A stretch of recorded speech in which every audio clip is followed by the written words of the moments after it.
women's football is a sport which a lot of men take umbrage with, for often pretty silly reasons, veiled under supposed criticism. And lots of people get annoyed with it for supposedly taking up an audience and taking up viewing time and TV spots which they don't deserve because they apparently didn't have an audience. And often these people will cite the gap in attendance and the supposed lack of ability between men and women in this respective field. And I think that whilst men may possess the superior footballers, if you were to train both up,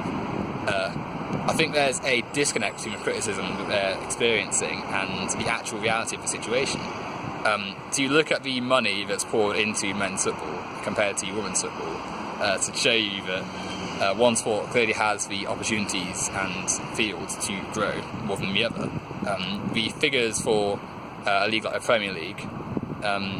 are vastly inflated compared to not just women's football, but any sport at all. So in the UK, it's natural to see that boys will receive more training and better equipment and a more of a focused approach to football than girls will. And that translates into more men playing football than women, and thus more men having the opportunity to become elite footballers than women do.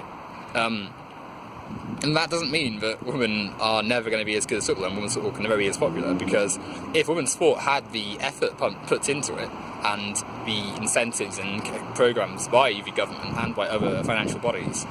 that men's football did, we would see a women's game grow to a far greater extent. The quality of the game is often underpinned by the financial barriers that exist in the capitalist market we live in today. So it's unsurprising that men's football has it better in terms of attendance and quality, supposedly, because we see more money given to men's football than we do women's football. These people that claim that quality is what stops them from women's football from being good I find that to be a ludicrous argument. These people will happily watch the Premier League over other leagues like the Liga and Bundesliga, despite the quality difference in the style of football and the overall play in those leagues.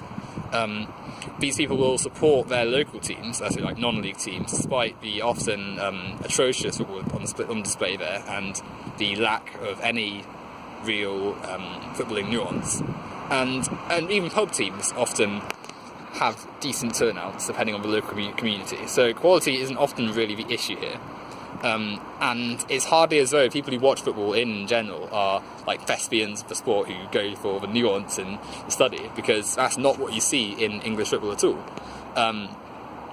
So the equality argument, I find, is just used as a cover to try to undermine women's football and try and put them down for supposedly not being as good as men, when, again, if you gave the money, incentives and financial investment to women, you would see that their game would improve. And you see more footballers like Marta and Carly Lloyd, in an even nuanced level, to overtake and equate with their male counterparts, I feel. Also, the advertising that men's football gets is far higher than women's football, and it's easier to access criticism and analysis and just general engagement with men's football, because, again, the capitalist society we live in allows those with economic power to maintain their position, and leagues like the Premier League have far superior financial power than pretty much any other sport, really, but certainly over women's football. So they can dominate the network and force their position upon anyone, regardless of whether they want to see it or not. And consequently, against the financial might that is the Premier League, women's football doesn't really have a chance. So it's never going to have the advertising power, and it's always going to have second place in the market we live in. Thus, it's harder to generate an audience for it, whilst you see the Premier League take up the spotlight. And even more so, even the people who would gladly go and watch women's football, often the price of the Premier League, and football in general really, is far higher than what most people can afford. Hence the sort of alienation of the working class a lot from football. But the cost of actually going to support your team is often lots, and